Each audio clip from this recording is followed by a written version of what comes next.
The 49ers just got some good news. Heard from Kyle Shanahan on the conference call, and it is not a high ankle sprain for Spencer Burford, who is the team's starting left guard. He is, in fact, expected to practice this week. 49ers have an extra day before they get going because it's a Monday night game against Indianapolis. So the first practice of the week is going to be on Thursday. Burford also hurt his knee and ankle kind of issue for Spencer Burford, but he was able to ultimately play through it, and it appears that he won't miss any time. Kyle Shanahan had been concerned after the win over Tennessee that Spencer Burford had suffered a high ankle sprain, and that would mean the 49ers might have to dig down deep into the depth again. Connor Colby replaced Burford for 9 snaps in the win on Sunday. Other news, Ricky Pearsall. Kyle Shanahan already said this on Sunday night. I talked about it in the video from Levi's Stadium, but Ricky Pearsall did indeed aggravate the PCL injury. And on the game's very first snap on the hip drop tackle, which should have been flagged by the letter of the law, Ricky Pearsall sprained his ankle. So he's going to be dealing with an ankle sprain and a knee issue, that PCL aggravation this week. He probably won't practice, but the 49ers aren't going to rule him out for the Colts game. This is a fascinating one to watch because the initial PCL injury did keep Ricky Pearsall out for a couple months, like a long period of time, right? He was out from week 4, essentially the same length of time as Brock Purdy, came back against the Arizona Cardinals. So it was about 7 weeks or so that Ricky Pearsall was on the shelf. The 49ers don't believe that this aggravation is going to keep Pearsall out for as long. Ricky yesterday, talking at his locker, said that he now knows how to deal with this type of injury. It happened on that last first down that Ricky caught when he fell to the ground and banged his knee. So we will see what the exact timetable for Pearsall is.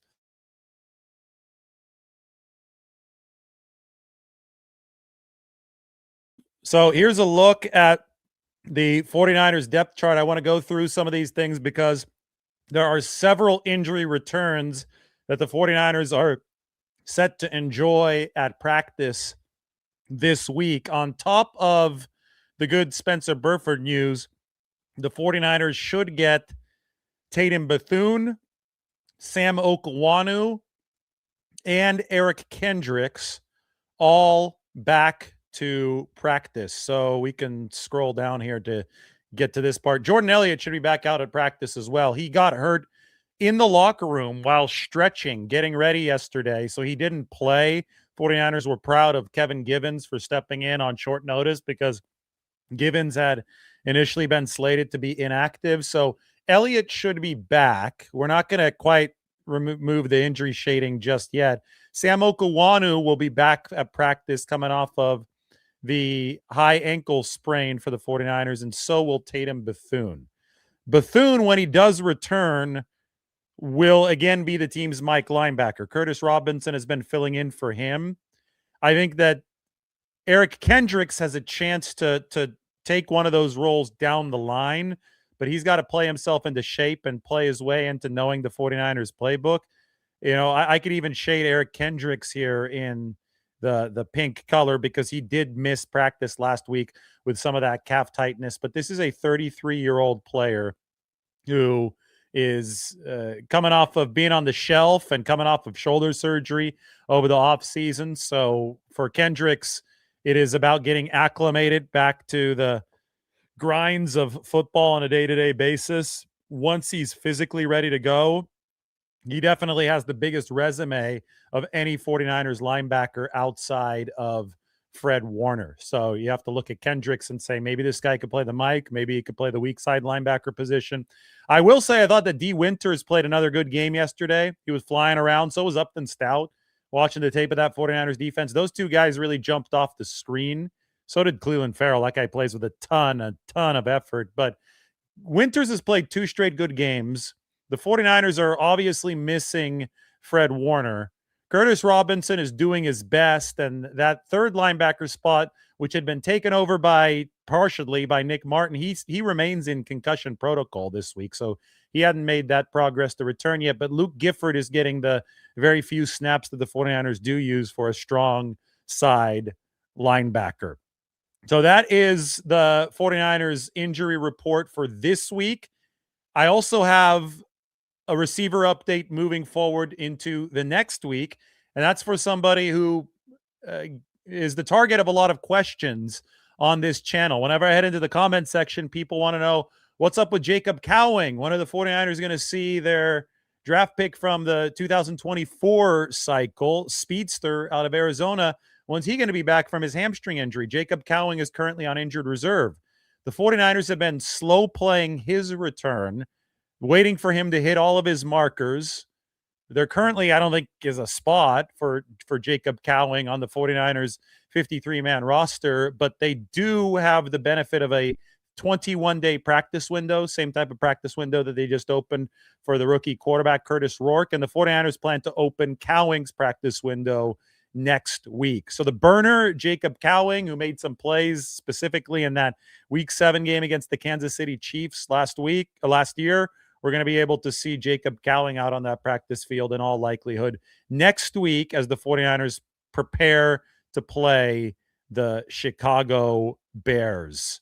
Taking a look at the 49ers injured reserve list, there you go. There's Cowing to the top of it. So they're going to use one of their return designations on him if they want to bring him back to the 53-man roster.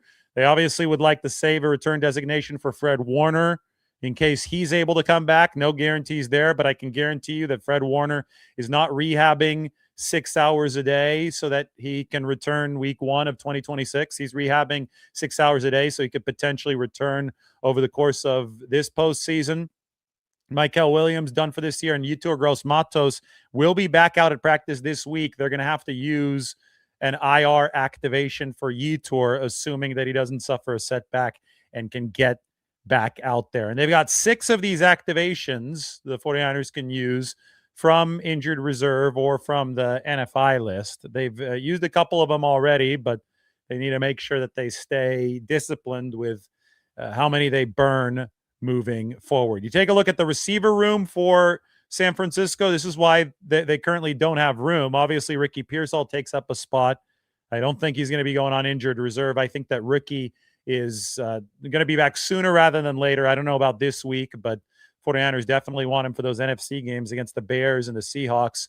Jennings playing really good football. Demarcus Robinson, we heard more from him yesterday than we had in a while. If Pearsall misses any bit of time, it's the Kendrick Bourne show, and he needs one more yard to reach that $500,000 incentive.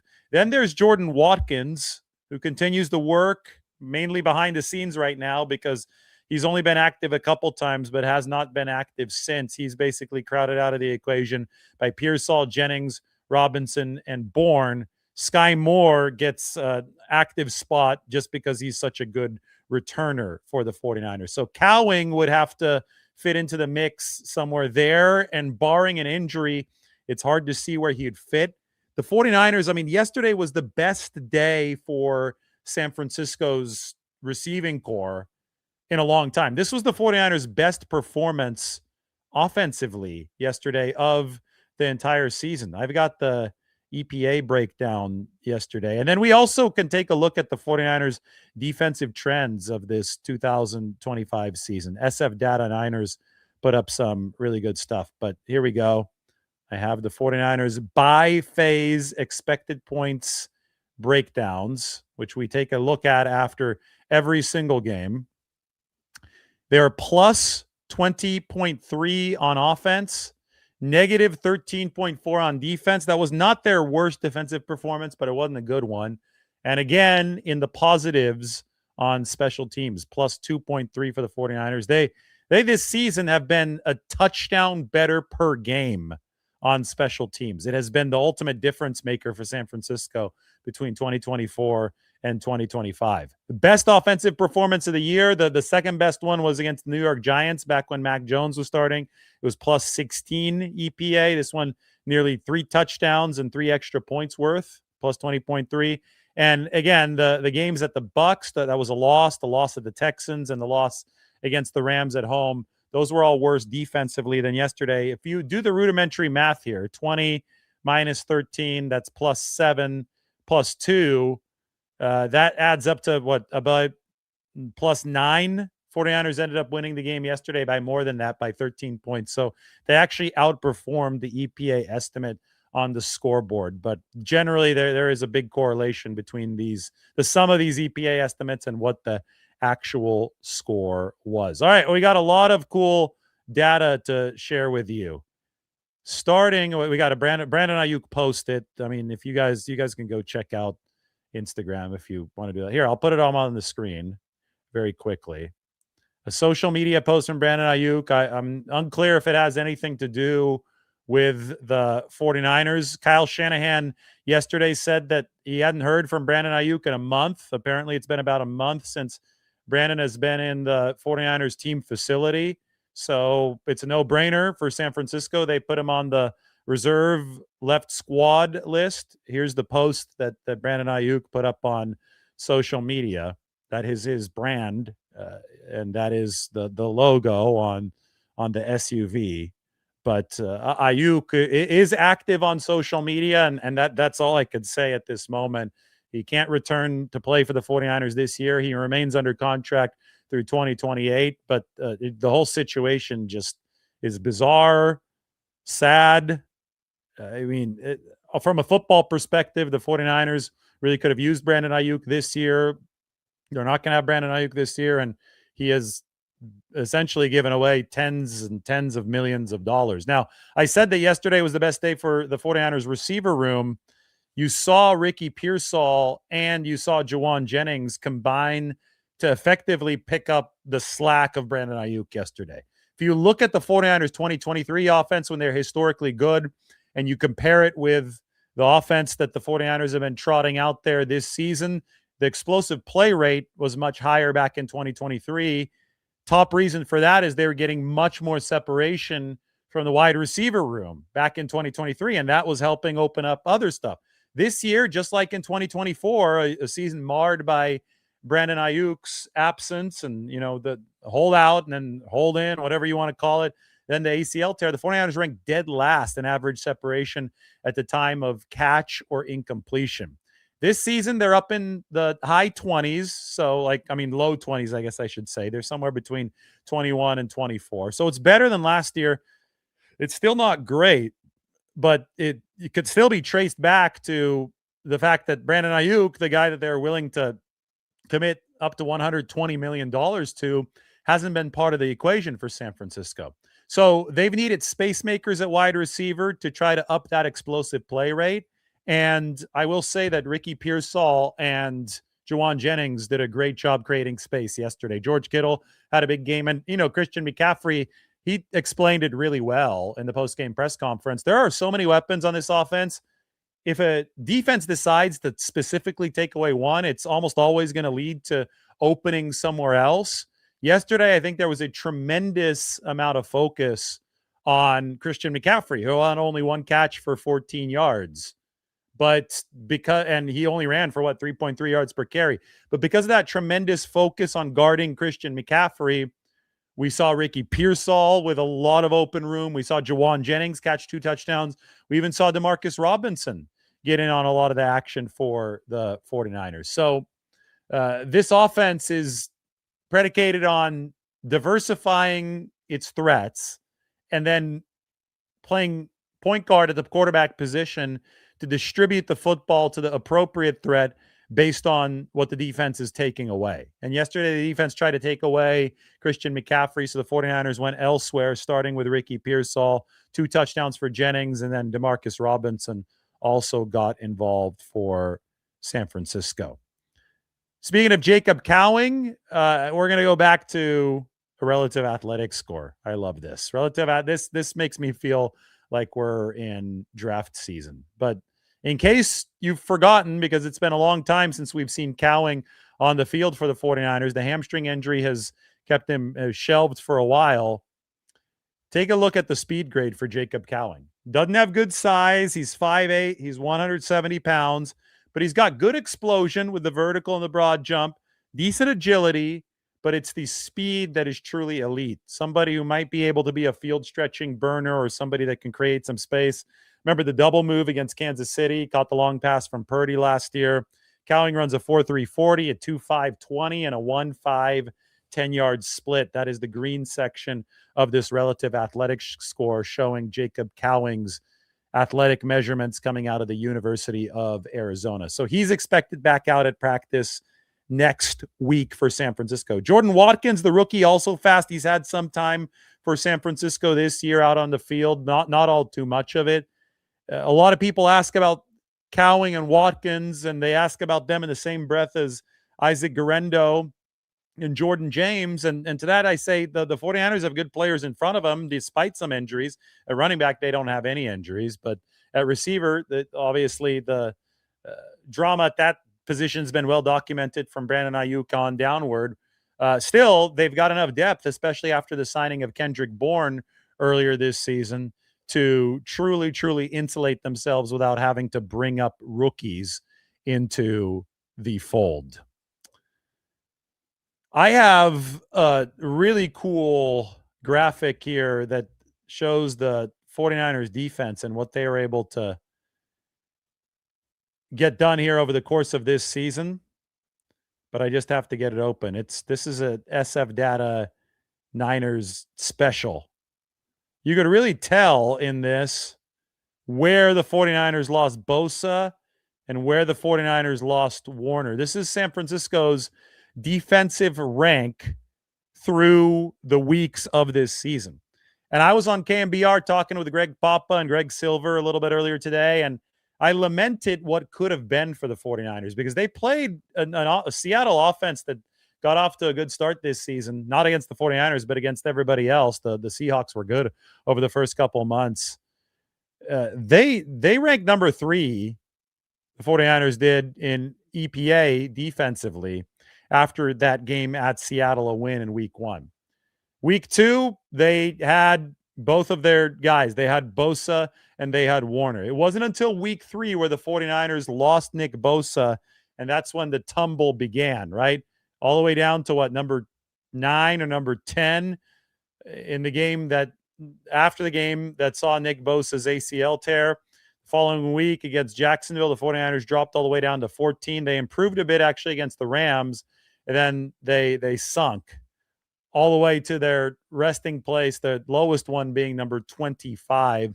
They've since scratched and clawed their way back up to the number 23 defense in the NFL. But our SF Data Niners is the name of the Twitter account that takes a look at a lot of these graphics. They quote tweeted what I said, which was essentially a realistic appraisal of where this 49ers defense is at. I want to get it up on the screen for you guys. Just give me 1 second here.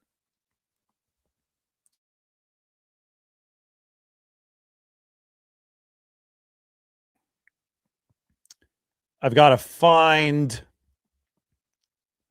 the exact piece that we are looking for. There's a lot to sift through on Twitter. So I'm going to answer some questions while I look for this, but we did get to all of the 49ers news, and maybe, just maybe. Oh, we got our Purdy update. This one is cool. And I filmed a little intro for this in Sausalito today, but I haven't had a chance to use it because Kyle Shanahan decided to go early during his conference call. But those of you watching the show right now, why not a sneak peek for you guys? One of the most impressive quarterback statistics in the entire NFL of this season. The 49ers have 2 QBs who rank in the top 5 or the top 4 of success rate. I have the top 6 listed here. Purdy is number 1. Mac Jones is number 4. And guys like Drake May and Josh Allen are behind both of them. 5 for May, 6 for Allen. This is success rate. That is the percentage of plays that generate a positive EPA. The floor of this 49ers offense at the quarterback position is insanely high.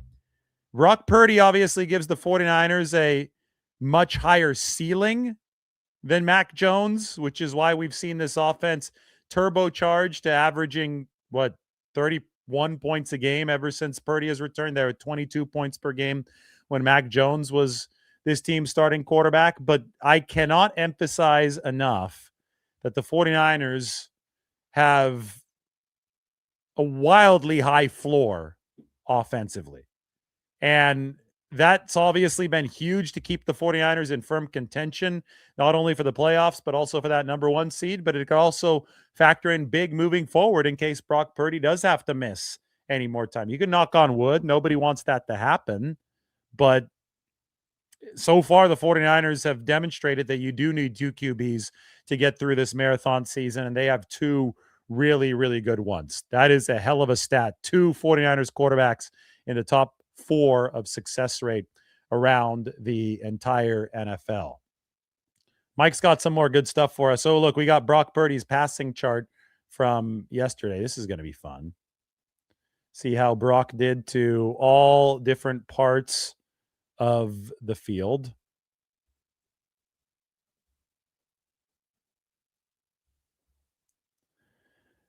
So there are only 2 spots here where Brock Purdy did not score in the green, where the efficiency was negative.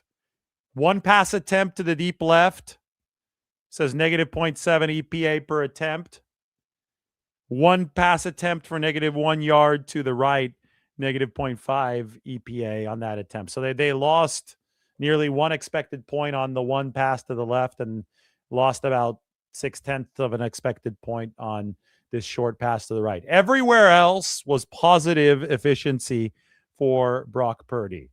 And, one thing that was so cool about this performance is that he was throwing the ball far downfield. Sometimes people always care about these air yards and, the quarterback is relying too much on screen passes.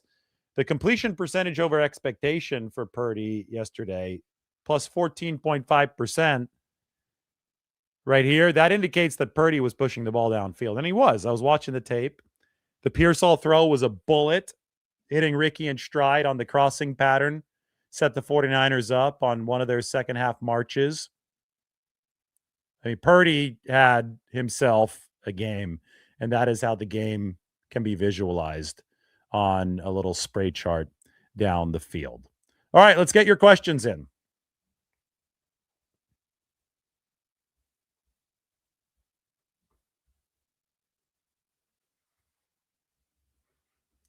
Daniel Long says 1 week at a time. Yes, sir. That's how the 49ers have to think about this.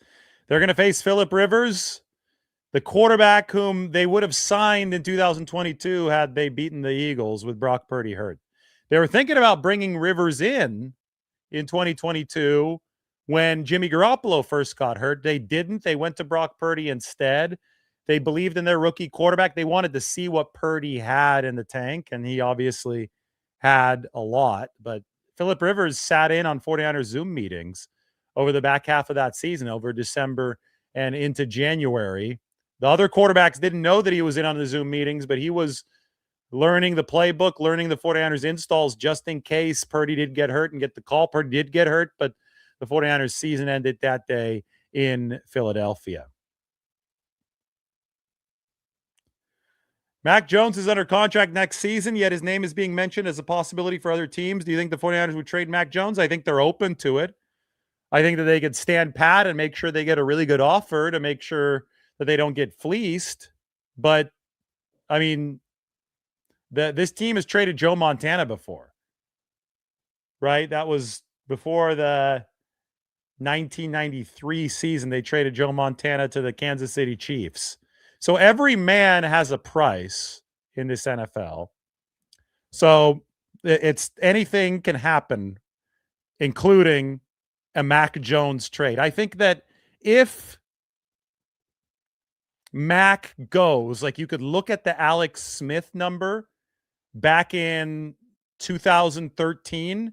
That was a second round pick from Kansas City to San Francisco, a 2. And the Kyle Shanahan and John Lynch. Lynch was on KMBR last week, was saying that you go and see how Bill Walsh treated the 49ers quarterback room. Just he loved having commodities in that room. That's why he had Steve Young. That's why he had Joe Montana simultaneously. I mean, 5 of those years where he had both Young and Montana, he also had Steve Bono. So the 49ers 1 through 3 had an insane quarterback room. Now, that was before the salary cap, but I think there was a recognition that if you can have a bargain at the most important position, you try to stockpile those types of bargains. So Mac, the 49ers got him for a second season. Now, there could be a tacit agreement with Mac Jones that if he does have interest to become a starter elsewhere, and if other teams have interest in him, they're planning to trade him, and they only got that second year of team control so they could get some draft capital back. I don't know if there's a tacit agreement on that front, but it will make business interest for the 49ers, business like sense for the 49ers, if the price is high enough. And I think the 2 that came in for Alex Smith in 2023 from the Kansas City Chiefs could be a good barometer for potential Mac Jones trade.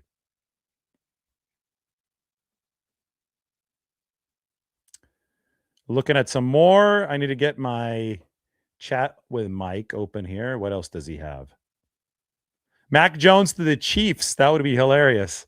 A reenactment of not Kyle Shanahan, of Alex Smith heading to Kansas City in 2013. Alex Smith, when the 49ers traded Alex Smith to the Chiefs, Smith became the bridge starter for Andy Reid to Patrick Mahomes, right? Smith was the quarterback there from 2013 to 2017. Mahomes' first season in the NFL was 2017. That was Shanahan's first season in the league. Mahomes sat on the bench for a year behind Alex Smith, and then in 2018 took the reins as Kansas City's quarterback.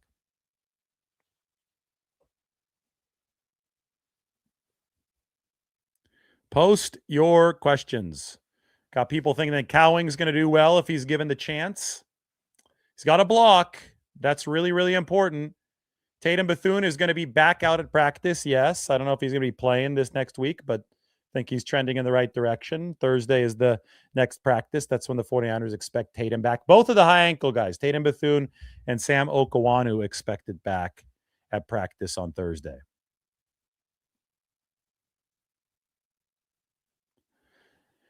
Alex Smith was the best game manager in the NFL, says Candace. Well, I think the best game manager is the best quarterback in the NFL, personally. I don't think the game manager should be a pejorative term. I know that it is for some people. But I think your implicit job as QB is to manage the game. You're the most important position. You've got to manage the game. If you're not managing the game, you're not playing the quarterback position in the correct fashion.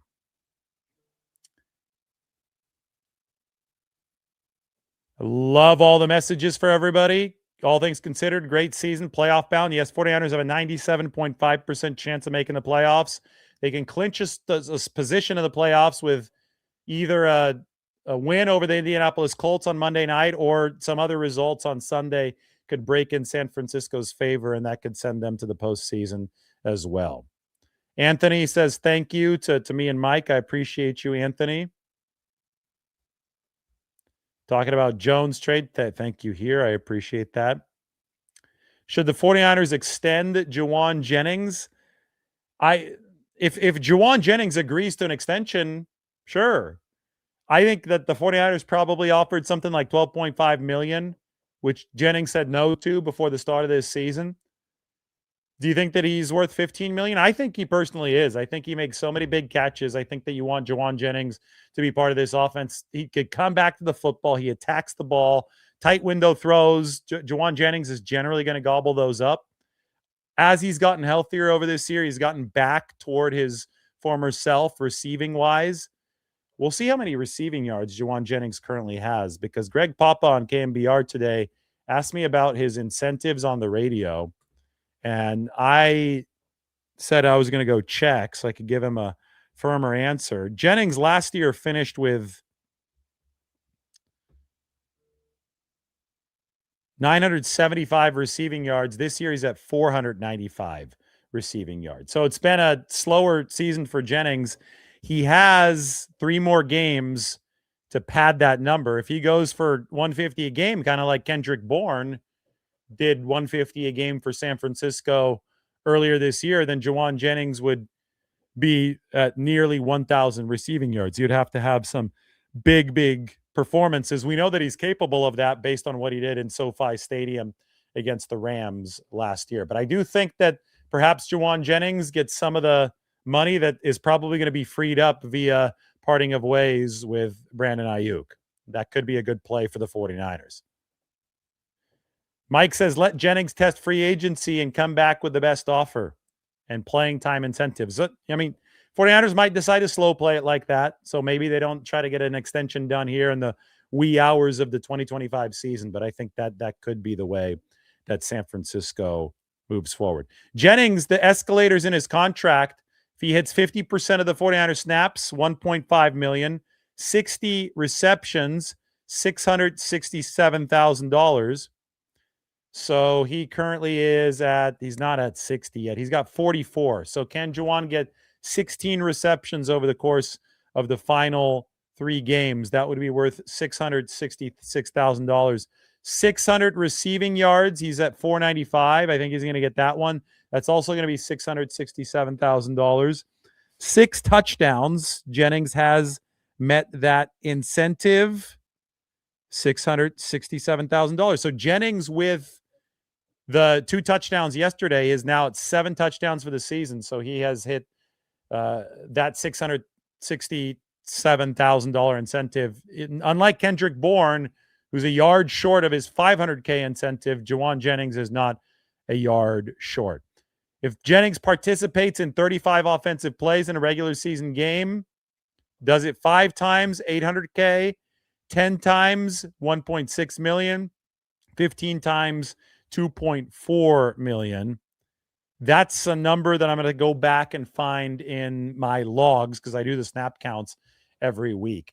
If the 49ers make the playoffs and Jennings gets 35 offensive plays in a playoff game, that is $600,000.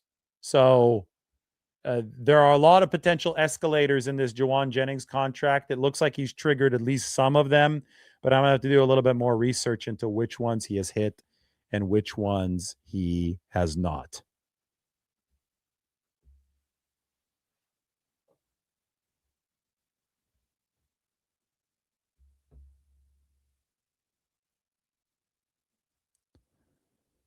Questions. Do I think Robert Saleh will stay with the 49ers or think about a head coaching job? I don't know what he's going to do, but I would advise him to try to hold out for a good organization. That means not the Raiders, because I think that coaching careers go to die with the Raiders. So, I mean, it's not just the Raiders that you want to avoid.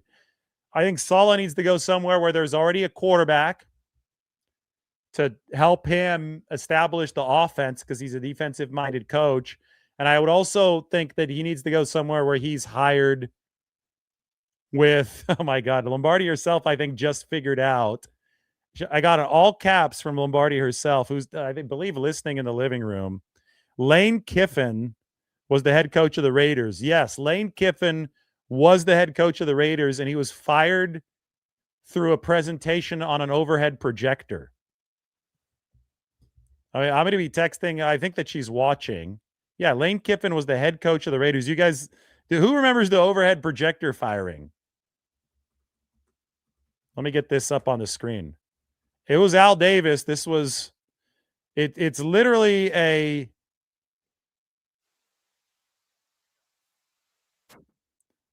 I hope that she's watching right now. I think that she could hear me the next room over, because I'm going to put a screen grab of what happened. This is Al Davis firing Lane Kiffin using an overhead projector. That's the father of Mark Davis, who's got the bowl cut now. Al Davis, I mean, she's laughing. I could hear her in the room next door. She can watch that entire video. You can watch that entire video. Al Davis fires Lane Kiffin using overhead projector. Now, Lane Kiffin has had a hell of a career when it comes to getting fired.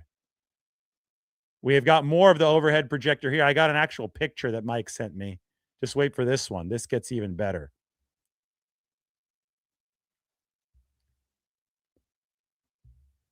So that's what Al Davis wrote, put it up on the overhead projector. It was behind him as he fired Lane Kiffin. Now, later on, Lane Kiffin would take the job at USC, college football. Lane Kiffin got fired on the tarmac coming home from a loss against Arizona State. He got fired on either I think it was the LAX tarmac. After the plane landed back at LAX, they fired Kiffin on the tarmac. So he's gotten fired by both overhead projector and on the tarmac of LAX airport at about 2 a.m. at night, maybe even later. So anyway, Lane Kiffin's gotten fired in many different ways. He did coach for the Raiders. The Raiders are the type of organization that will fire you using an overhead projector.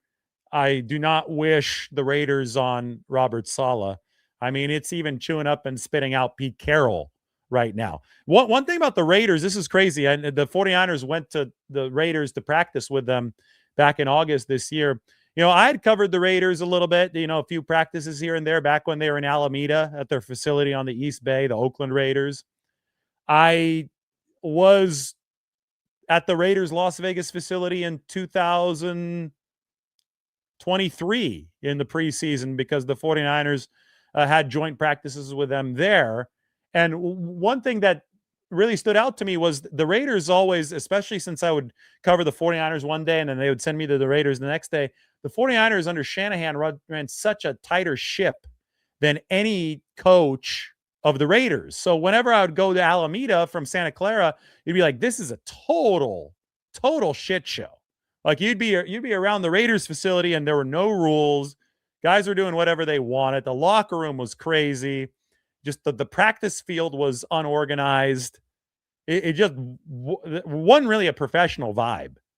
And, I'd covered the Raiders in like 2018, 2019, then again in 2023, and there was a different coach between those years. I think it was Jack Del Rio in 2018. John Gruden came in 2019, and then by 2023, I think that was the Josh McDaniels era when they were in Las Vegas.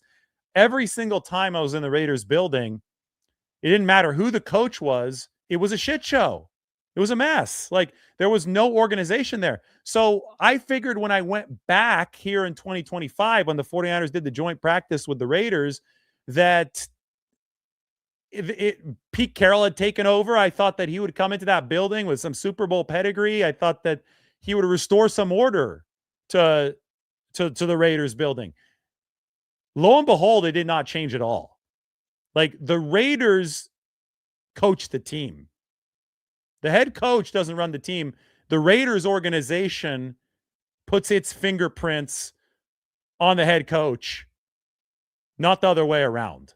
And I think in every other market, every other team in the league, a head coach will come in and his flavor is going to be imprinted on the football team, right? But the Raiders brand, that brand of messiness, that brand of chaos, the Renegades, that doesn't it transcends whoever the coach is. Like it was wild to me to step in there in Vegas this year in the Pete Carroll era and feel exactly the same way that I did about the Raiders in previous visits, either to Alameda or to Las Vegas.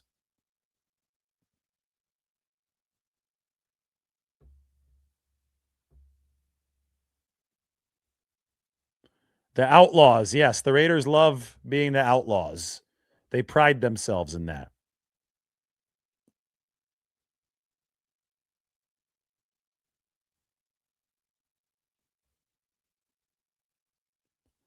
All right, you guys have any more questions? Going back to the top of the show, good news for the 49ers. Several injury returns. We're talking about good news on the Spencer Burford front. He's probably not going to miss any practice, but Sam Okawanu Tatum Bethune, Eric Kendricks will all be back out at practice this week for the 49ers. They're getting ready to face Phillip Rivers and the Chargers. Also looking at Jacob Cowing returning to practice next week. That's going to be a practice window opening for Jacob Cowing. We'll see if the 49ers run into any injuries at wide receiver. I know that Ricky Pearsall right now is dealing with the PCL aggravation and the ankle. Unclear how long he's going to be out with that, but we'll see if any of the unavailabilities potentially at receiver do open an opportunity for Jacob Cowing, but he is not going to see that window opened until next week for the 49ers. This show is brought to you by Hollow Socks, alpaca socks built for the field. These are high performance grade socks made from ultra soft baby alpaca fibers, engineered for rugged conditions and designed to keep your feet dry, warm, and comfortable no matter where the day takes you. They're the only socks that will keep your feet warm below freezing and then cooled off when it hits 80 degrees. They feel amazing, and guess what? They're a great stocking stuffer. Look at the date right now. It's December 15th. Better get that Christmas shopping in because there's only 10 days to go, and I know that some of the shipping of all this stuff takes a little bit of time. Don't be the last minute guy. Get on it right now. Hollow Socks. Breathable, ready for daily wear, travel, or downtime for a limited time. Hollow Socks is having a buy two, get two free sale. Head to hollowsocks.com today to check it out. That's hollowsocks.com for up to 50% off your order. After you purchase, they'll ask you where you heard about them. You could support our show by telling them that we sent you. All right, everybody, thanks for watching. This was fun. Good news for the 49ers. They should start to get some guys back from injury. We'll keep our eyes open for Ricky Pearsall. It probably won't practice this week, but 49ers in a good spot. And maybe, just maybe, they're going to control their destiny for the number 1 seed.